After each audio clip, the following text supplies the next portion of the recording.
Boy, Star Trek has had some boffo bad guys over the years, folks? There's this guy, and this guy, and this lady, and this guy, and this guy, and these people, and these ladies, and this lady, and this guy, and this lady, and this fucking guy right here, what a piece of shit, and her, and him, not you, and him, yeah, him too, and him, and him. I stand the Kelvinverse villains. The point is, lots of great villains throughout Star Trek history, so many that it's hard to pick a favorite without also picking a fight with at least some of your fellow Trekkies. Well, I have never been afraid of picking a fight. I'm a bad motherfucker. I make YouTube videos about Star Trek, so you know how bad I am. I don't even need to say it. However, I'm not just tough, I'm also smart. Smart enough to know when I should kick down the door and come in fists flying, and when I should keep the back door open in case things get too hot and I need to make a run for it. So this time, I'm not sitting here talking about the whole Star Trek franchise. I'm just talking about my favorite Star Trek, Deep Space Nine. And I'm not even going to argue that somebody definitely is the best villain on Deep Space Nine. I'm just going to propose a few reasons why Weyoun might actually be Star Trek Deep Space Nine's best villain. Also, it wasn't totally my idea. The topic was suggested by viewer Dan Ullman, and a bunch of my patrons and channel members voted for it, so, I really don't think I'm that far out with this one. So, if anybody's got a problem with this, just remember it's not my fault. My authority, sadly, only goes so far. Weyoun isn't like most other memorable or popular villains in the Star Trek franchise. Most of the best Trek villains are of the strong but misguided type. Think about Khan or Chang or Dukat. They're bold, they're charismatic, they're charming, they're commanding. They have some noble qualities mixed in with the villainy. They're brave, they're loyal, at least loyal to their own people up to a point. It's their narcissism, their ambition, their ruthlessness that make them villains. You can understand why other people would support them, follow them, help them toward their goals, even if you can't condone it. Or maybe you can condone it, and you count yourself among their followers, or you would if we were talking about real people instead of fictional characters. And judging by how many Dukat did nothing wrong comments that still show up under my videos and all across Trek fandom, chances are some of you are watching this right now. And for you, I have just one question. How's it feel to be conned and manipulated by a make-pretend person?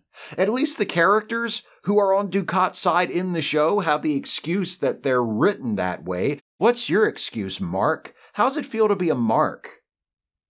I guess that's 3 questions. Whatever. Anyway, my point is, Weyoun is different. Viewed from an in-universe perspective, he doesn't really have any admirable qualities. He's not noble, or brave, or principled. He simpers, he grovels, he's obsequious. When he's interacting with one of the founders, his bosses that is, when he's speaking to an underling, he's short-tempered, unforgiving, impossible to please, and always eager to shift any blame away from himself. In other words, he holds one of the foulest and most despised ranks in the hierarchy of human experience. He's a middle manager. But he's worse than that, because some middle managers aren't bad people. They're just stuck in a shit job because the money is good and they've got bills to pay and a family to feed. Weyoun is not one of them. Weyoun is a true believer. Weyoun is a company man. Company men, technically, since we meet several Weyouns throughout the run of Star Trek Deep Space Nine, all clones, all identical to each other, but since the many Weyouns are all, with one notable exception, essentially the same character, I'm going to refer to Weyoun in the singular throughout this video, except when I'm talking about that notable exception, who I'll get to here in a few minutes. Of course, a series of Weyoun clones was not the plan in the beginning. Weyoun was intended as a one-shot character. The fact that he is vaporized at the end of his first episode is a pretty big clue that the producers weren't planning on bringing him back. But Fortunately for Weyoun, and for us, the producers cast Jeffrey Combs to play him. Combs made such an impression that even though he's killed off pretty definitively, the producers decided to bring him back. Luckily, that was no big deal, because this is Star Trek. And on Star Trek, they do Star Trek shit. That first appearance, the one that ends with Weyoun on the wrong end of a Jem'Hadar plasma rifle, comes in the episode To the Death, near the end of Deep Space Nine's 4th season. When we meet him, Weyoun is in charge of a team of Jem'Hadar. His mission is to stop a group of renegade Jem'Hadar who are attempting to gain control of Iconian teleportation technology, which they can then use to lead a Jem'Hadar revolt and take control of the entire Dominion and blah, blah, blah. The point is, the threat posed by these renegade Jem'Hadar is grave enough that Sisko's crew agrees to team up with Weyoun's Jem'Hadar in order to stop the renegades. And they do. And then the head Jem'Hadar turns on Weyoun and kills him because Weyoun dared to question their loyalty to the Founders. Loyalty to the Founders is a big thing with the Jem'Hadar and with Vorta. Both species have been genetically engineered by the Founders to be innately loyal and deferential to the Founders, but as we see in To the Death, members of each species suspect that the members of the other species aren't as loyal as they claim to be. With Weyoun, this suspicion leads him to look down on the Jem'Hadar, to treat them as inferiors who only fight for the Dominion because they need Ketracel White, the drug the Vorta dispense to the Jem'Hadar under their command. With Ometaclon, the head Jem'Hadar, this suspicion leads him to kill Weyoun the first chance he gets. And I can't really blame him. Even in this first episode, when we've just started to get to know him, it's obvious that whatever else he might be, Weyoun is just so killable. When Weyoun reappears about a year later, very much alive, in the 5th season episode Ties of Blood and Water, he explains that he's a clone, that Vorta are routinely cloned so that a replacement is always ready if needed, and it's totally normal, it's just a thing, don't worry about it. This iteration of Weyoun, who we eventually learn is Weyoun 5, not that it matters, is the one we see the most of, the one who develops into the Weyoun we all know and love to hate. Ties of Blood and Water takes place after Gul Dukat has assumed control of Cardassia and joined the Dominion. Dukat arrives on Deep Space Nine to demand the extradition of Tekeni Gamor, a prominent Cardassian dissident. He's accompanied by Weyoun, who has been assigned to Dukat as a representative of the Dominion. Weyoun describes his role as that of a diplomat. It's why he's been genetically engineered to have an immunity to most poisons. But in practice, Weyoun's duties go way beyond diplomacy. When the female changeling isn't around, Weyoun is basically the senior member of the Dominion. Yeah, Dukat is the leader of Cardassia, and Weyoun is assigned to Dukat, but he works with Dukat, not for him. He works for the Founders. This is occasionally a source of tension between Weyoun and Dukat, as during this exchange in the episode A Call to Arms, the last episode of Season 5. Dominion forces are closing in on Deep Space Nine, and Dukat is like, "This is great. I've been waiting 5 years for this. First, we take back Deep Space Nine, then we rename it Terok Nor, which is a way cooler name, and then we push on to Bajor." And Damar is standing right there like, "Yeah, and then we give Bajor a cool new name, too. Damarburg." Damarburg? It's a little bitty place. But Weyoun cuts in like, "Hey, let's not get whatever you call carts ahead of whatever your version of horses are. The Dominion just signed a non-aggression treaty with Bajor, which means no invading it and no forcibly renaming it." Dukat's like, "I never signed no treaty." Weyoun's like, "But the Dominion did. And the Dominion also put you in charge of Cardassia and built this ship you're using to attack Deep Space Nine, and I think you're doing this our way." Dukat's like, "Sure, fine, whatever. Yay, the Dominion." That's the spirit. Also, shut up, Damar. I hate you. He really hates Damar. He doesn't like Dukat either, but since Dukat is the leader of Cardassia and Cardassia is important to the Dominion's plans to invade the Alpha Quadrant, he knows he has to work Dukat, not abuse and belittle him like some common Jem'Hadar. But Dukat and Damar aren't the only characters we see Weyoun regularly interacting with. For the first 6 episodes of Season 6, the Dominion is in control of Deep Space Nine. The Starfleet crew has evacuated, but Bajorans, including Kira, have remained. Odo has also stuck around, much to the delight of Weyoun, who is genetically engineered to be a shameless kiss-ass to changelings. It's through his interactions with Odo, and eventually the female changeling who leads the Dominion, that Weyoun, the two-faced middle manager, really comes out. Because when Weyoun is talking with Odo or the female changeling, he's different than he is with Dukat. For example, in the first episode of Season 6, A Time to Stand, Major Kira asks Dukat to reinstate the station's Bajoran security force. Dukat's like, nah. Weyoun, wanting to foster good relations between the Cardassians and the Bajorans, asks Dukat to reconsider, but when Dukat refuses, Weyoun lets it go. He conducts himself diplomatically. Then, before Kira leaves, Weyoun turns to her and asks, so how's Odo? Is Odo good? Did you tell Odo I'm trying to make sure the Dominion and the Bajorans are cool? What did Odo say about that? Does he ever talk about me? Kira's like, I gotta bounce. Later on, Kira's talking to Odo about wanting to bring back the Bajoran security force, and she's like, you should just go ask Weyoun to let you bring your deputies back to the station. He'd totally say yes. He worships you like a god. Yeah, but then I'd have to talk to Weyoun. Dude, all right. So, Odo drops in on Weyoun and Dukat in Dukat's office, and right away, Weyoun is like, Odo, we are honored by your visit. How can I serve you? I am but an ignoble solid, unfit to stand in your exalted presence, but whatever you ask of me, I will do. I swear by every ounce of my most unworthy flesh. Odo's like, great, I just want to hire some cops. Awesome, sounds great. Whoa, what? And I was thinking they would be in charge of security on the promenade?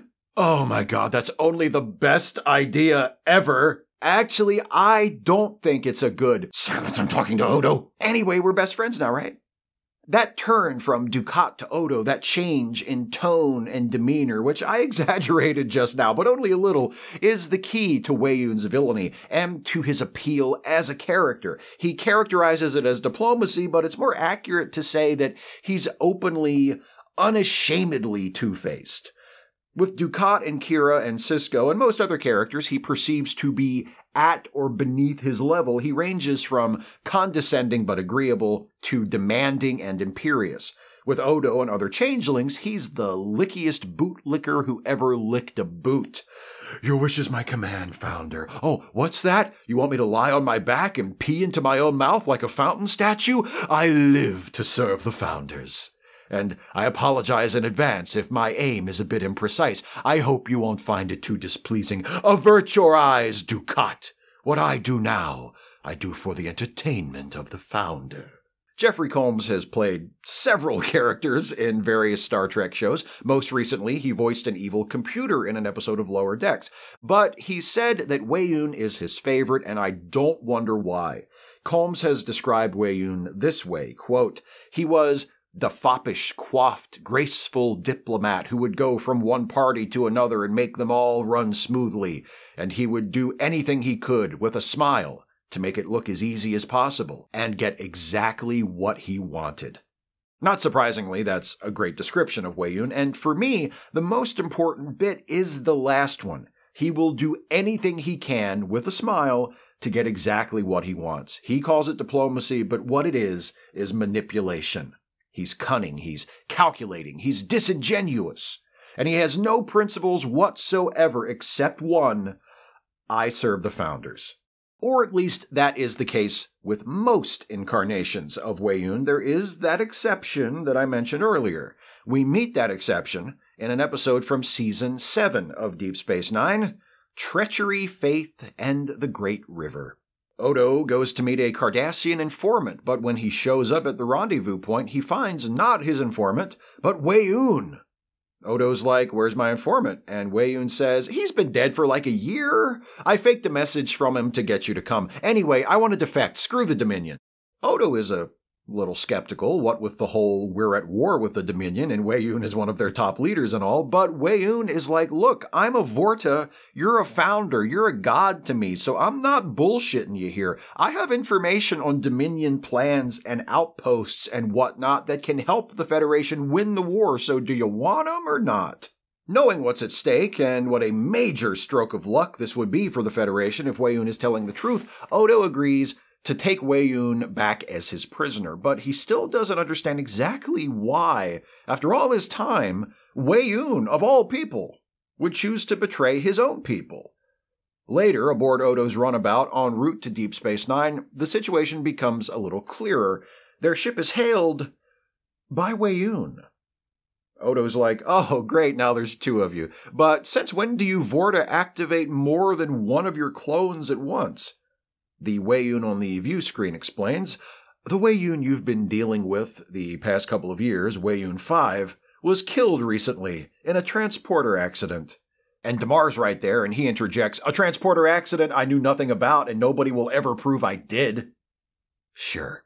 Anyway, Weyoun 6, the guy sitting next to you, was activated to replace him, but he's got a broken brain that made him turn on the Dominion, so they activated me, Weyoun 7, to replace him. I don't have a broken brain. You have a broken Dominion. Kill yourself. That's rude. You know what I'm talking about. You, like all Vorta, have a suicide implant. Now use it to literally kill yourself. Nuh-uh. Finally, Odo's like, okay, we're just gonna go. But Damar steps in and says, fine, turn that wayward Weyoun over to us so I can kill him in a transporter, kill him with shooting, and you can go. Odo says, I don't give up my prisoners. And Damar's like, fine, but when our attack ship gets there, you're gonna get it, Shifty. That's a racial slur. Oh my god, such a snowflake. While they're waiting for Damar's backup to catch up to them and kill them, Weyoun 6 explains his decision to defect. He tells Odo that from the moment he woke up after being activated, he's just had a feeling that the war was wrong. He still worships the Founders and doesn't think it's his place to question them, but at the same time, he knows that their obsession with conquering the Alpha Quadrant is misguided. Instead of trying to invade and impose their will on everyone, they should learn to live in peace with others. But that wasn't going to be a very popular opinion among the Dominion leadership, so he left. And while Odo isn't exactly impressed, he is sympathetic. It's not easy to turn your back on your own people, he tells Weyoun. Believe me, I know. Meanwhile, back on Cardassia, Weyoun 7 and Damar are talking, and Weyoun is like, man, I can't believe a Weyoun would do some shit like this. And Damar says, yeah, I knew he wasn't right as soon as I met him because he didn't have your appetite for cruelty. Sure is a shame about the totally unavoidable and accidental death of Weyoun 5, which I had nothing to do with. Anyway, would you like a drink? Damar wants to just blow up the runabout with Odo and Weyoun 6 on it, but Weyoun 7 is kind of squeamish about that, since Odo is a founder and all. Damar tells him that if Weyoun 6 is allowed to return to the Federation with all his knowledge of Dominion operations, the Founders could lose the war. Is Odo's life really worth all of that? Weyoun 7 still isn't convinced, so Damar proposes an ingenious compromise. Instead of blowing up the runabout and killing Odo, they blow up the runabout and kill Odo and just don't tell anyone about it. Weyoun's like, hey, that might work. And Damar says, great! Now, let's celebrate our brilliant plan with a drink. You first. Bottoms up. And I mean that literally, the poison tends to settle. The what? The cinnamon? It's a cinnamon hot chocolate, but the cinnamon sinks to the bottom because the gravity on Cardassia is just order the Jem'Hadar to blow up the runabout, okay? A Jem'Hadar ship catches up to Odo and Weyoun 6 on the runabout, but Weyoun gives Odo a super secret tip about where the weakest part of the Jem'Hadar ship's shields is that lets him explode those Jem'Hadar real good, which he does feel bad about. So back on Cardassia, Damar and Weyoun 7 are like, how are we going to kill this rogue Weyoun? And Weyoun 7 has the bright idea of just sending a whole bunch more ships after him. And Damar's like, cool. And then the female changeling walks in and is all like, hey, what are you doing? Have you caught that rogue Weyoun yet? And Weyoun 7 says, nope, but we're gonna. The female changeling is like, good, I want that traitor dealt with. No more delays, no more excuses. Any questions that aren't about my face? Good. And she leaves. And Weyoun 7 says, I thought her face looked fine. These rooms are too hot. She's just a little parched is all. And Damar says, you know what's good for the skin? A nice cinnamon hot chocolate. Maybe we should all enjoy one. Well, not me, my blood sugar. Just send the fleet after Odo's ship. Coincidentally, back on the runabout, Weyoun 6 and Odo are having a little chat about the female changeling and what's wrong with her face. Actually, before that, Weyoun 6 tells Odo the charming tale of how the Vorta came to be the Founders' number 1, number 2s. It seems that they were once a race of simple, forest-dwelling, ape-like creatures, but then one of them rescued an injured changeling, and in return the changelings pulled the Vorta out of the trees and screwed around with their genetic code, and voila! From apes to ambassadors of galactic fascism, just like that. Anyway, back to the female changeling's face, there's a sickness spreading through the Great Link, killing the Founders. Since Odo isn't part of the Link, he hasn't been infected, but if there isn't a cure discovered soon, the rest of the changelings will die, and Odo will be the only one left. Sounds pretty good to me, if only all space Nazis came preloaded with an incurable terminal disease, eh?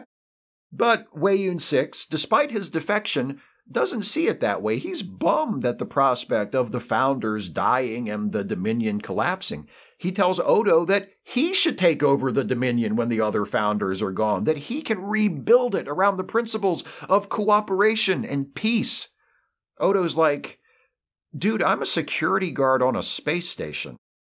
The Jem'Hadar fleet arrives, and Odo runs for it and tries to hide in a comet patch, but that only works for so long. The Jem'Hadar start blowing up comets, and Odo and Weyoun 6 have to make a break for it. And finally, Weyoun 6 is like, I know what I must do. He calls Weyoun 7 and Damar and says, call off the ships, they don't need to chase us anymore because check this out. And then he activates his suicide implant. Weyoun 7's like, cool, thanks. And he calls off the ships. On the runabout, Odo is like, why'd you do that, you dipshit? And Weyoun 6 says, I did it to save you and the Dominion.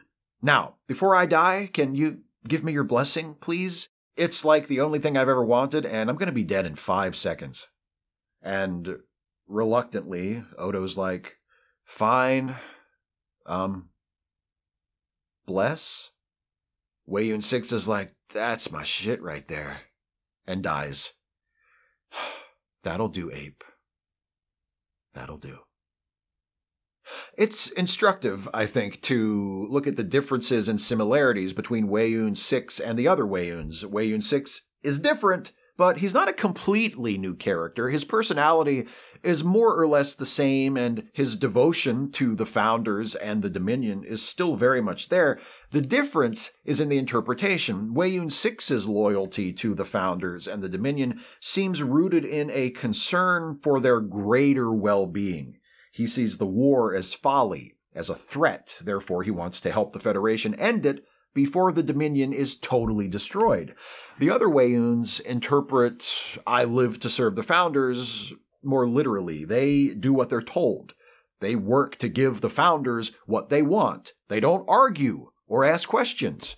Weyoun 6 seems to see his role as more of a trusted advisor, someone who wants the best for his employers, but who feels a responsibility to disagree, to push back when he thinks it's warranted. The other Weyouns are lackeys, middle managers, company men through and through, which is why we hate them/him. And also why he's such a delight as an antagonist. And hey, you can't say it doesn't work for him. He makes it all the way to the end of the war. Weyoun 7 survives for most of the rest of Season 7, until he mouths off to Ezri in front of Worf and gets his neck snapped. I love that Worf gets to kill so many people on Deep Space Nine. The transfer really was a positive change for him. Anyway, Weyoun 8 takes over, and he's at Dominion headquarters with the female changeling when Kira and Garrick show up to take back Cardassia in the series finale, What You Leave Behind. Once again, Weyoun sasses the wrong person. He says to Garrick, sure, you can take back Cardassia. What's left of it? And Garrick shoots him dead. And the female changeling sighs with resignation and says, that was my last Weyoun. What she actually says is, I wish you hadn't done that. That was Weyoun's last clone, but my line is better.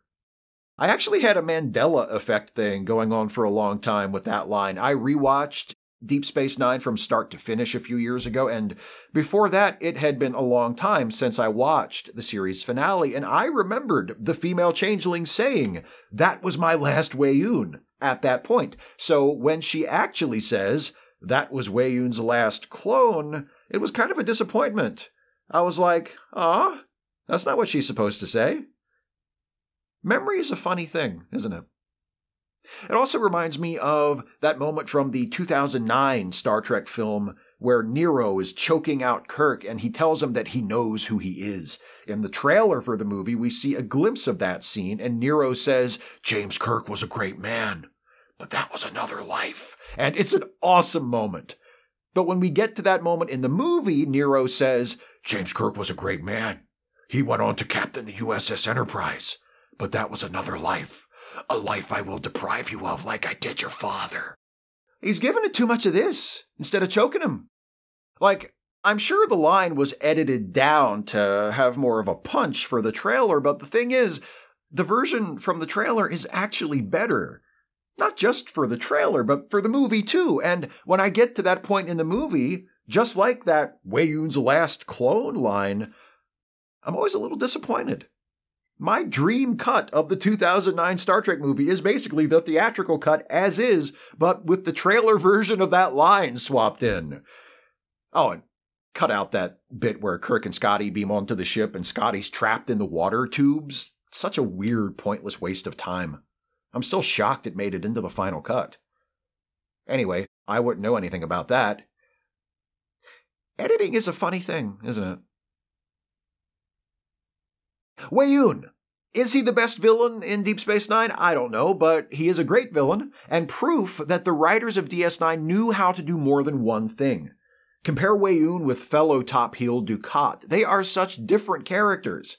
Dukat is obsessed with projecting strength and courage and intelligence. He wants to be seen as a leader, as a visionary, as a capital G great capital M man. Weyoun, on the other hand, doesn't care about any of that. He's not a leader. He's a servant. He's not a visionary. He's the one dedicated to realizing someone else's vision. Unless you're one of his direct underlings and he feels like he can get away with bossing you around, he doesn't want you to think he's strong or courageous or intelligent.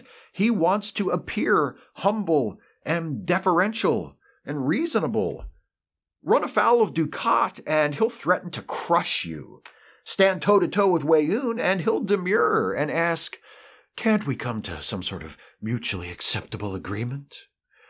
And later on, whether you reach such an agreement or not, if the Founders order him to, or if he just thinks it's what the Founders would want, he'll kill you. Not personally, of course. He'll order some Jem'Hadar to kill you, and they'll obey.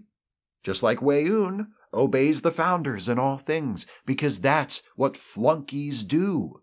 And a flunky who's in charge of other flunkies is still a flunky? To the king of the flunkies. What's in this, cinnamon?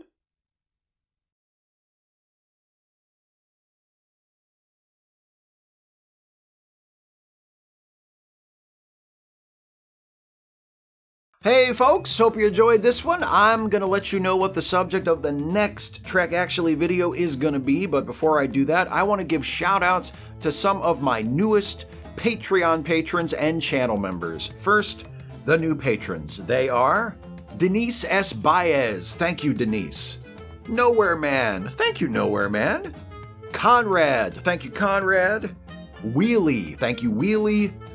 Eric Chung. Thank you, Eric. Next up, new channel members, and they are Some Days You're Barbara. Thank you, Some Days You're Barbara. Demas Alves. Thank you, Demas. Tom Aschenbach. Thank you, Tom. Those are the newest Patreon patrons to pledge $5 a month or more, and the newest channel members to join at the $5 a month tier or higher. If you want to support this channel, you can do so by going to patreon.com/Steve Shives and pledging any amount from $1 a month on up, or clicking the join button to become a member of this channel. All patrons and members get access to exclusive posts that allow you to vote in the polls that determine upcoming Trek Actually topics, and also submit questions ahead of time for my twice monthly Ask Away live streams. If you pledge $5 a month or more on Patreon or become a member at the $5 a month tier or higher, you get a shout out at the end of a Trek Actually video. I could not do this without the support of my patrons and my members. So to all of you who support this channel with a monthly contribution, thank you so much for enabling me to have this wonderful job. And once again, if you want to help out, please go to patreon.com/Steve Shives or just click the join button below the video. Many thanks. If you like what I do on YouTube, especially the Star Trek related stuff, you should also check out my side projects, the Ensign's Log, the Star Trek themed comedy podcast that I'm on alongside Jason Harding and Dana Cole. The three of us play characters who are low-ranking Starfleet officers. We are into our 4th season now, and our characters have jumped from the TOS era to the TNG era. Our show is a lot of fun to make, and judging by most of the comments we get, it's a lot of fun to listen to as well. If you're not listening, the links are in the description of this video. Please do check out the Ensign's Log. I think you'll really dig it. I also do a weekly watch-along live stream with Dana called Trek Reluctantly, where we watch episodes of Deep Space Nine, which Dana has never seen before, and another series, or sometimes a movie, that I have never seen before. We're into Season 2 of DS9. We started out watching Firefly on the off weeks from DS9. Now we're watching the Netflix original animated series Hilda. So whenever you're able to join us, we invite you to queue up whatever we're watching on your end and watch along with us. It's every Wednesday starting at 6 p.m. Eastern on this channel right here. So if you're interested and able, please join us for Trek Reluctantly. We'd love to have you. Next month's Trek Actually topic, as chosen by my patrons and members, will be a return to a subject I examined in a narrower way in one of my first Trek Actually videos. A while back, I made a video about Deep Space Nine and how it presents a model for religious tolerance. Next time, I'm going to take another look at Star Trek and religion from a broader perspective, as I explore the question, what does Star Trek actually say about religion? Should be interesting, should be fun. What's more fun than talking about religion? Hope you'll join me. Until next time, thanks for watching, and take care, everybody.